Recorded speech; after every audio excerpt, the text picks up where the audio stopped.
A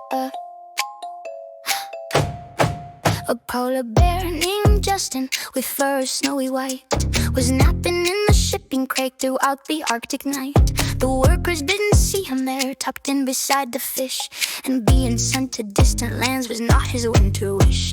He woke up when the sun was high, a golden scorching glare, and realized he was far away from cold and frosty air. The crate was on a sandy beach beneath a waving palm, but Justin now was panicked and he felt anything but calm. "I'm going to turn to puddles," he let out a heavy groan. As he stepped upon the burning sand so far away from home, he saw a group of monkeys near, all swinging from the vines, who stared at him with curious eyes and chattered rhythmic lines. "A mountain made of marshmallows," the smallest monkey cried, "but look at how he's wilting now and how his eyes are wide." They saw his heavy winter coat was steaming in the heat as Justin started shuffling on his furry heavy feet.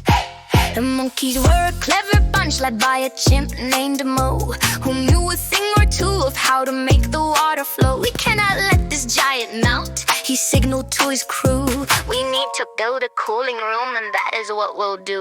They gathered up the bamboo stalks, all hollowed out and thick, and stacked them in a shady grove, remarkably and quick. They tapped a mountain spring that flowed with water crystal cold to create a frosty sanctuary, marvelous and bold. They lined the floor with polished stone and damp and mossy green, the finest bare refrigerator that the world had seen. When Justin stepped inside the hut, he let out a huge sigh as coldness touched his leathery nose and cooled his weary eye. But then he found a pile of fruit the monkeys had brought in, and mashed them with some coconut and gave a toothy grin. He stirred them in a hollow log with ice from up the peak, creating a delicious treat unique and cold and sleek.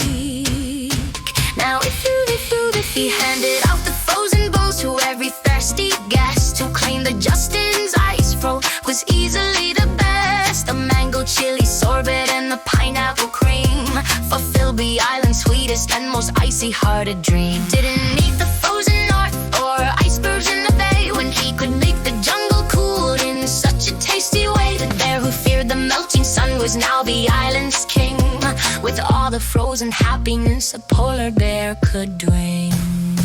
Now if you visit Sapphire Island, walk the sandy shore, you'll hear a happy omen and a deep and gentle roar. Beneath the bamboo canopy where tropical winds blows, it's Justin, the polar bear, surrounded by the snow. Of shaved ice and of coconut, of berries and of lime, having the most wonderful and frosty flavored time. He never got his ticket home, but he doesn't seem to mind, for he's the coolest creature that the monkeys ever find.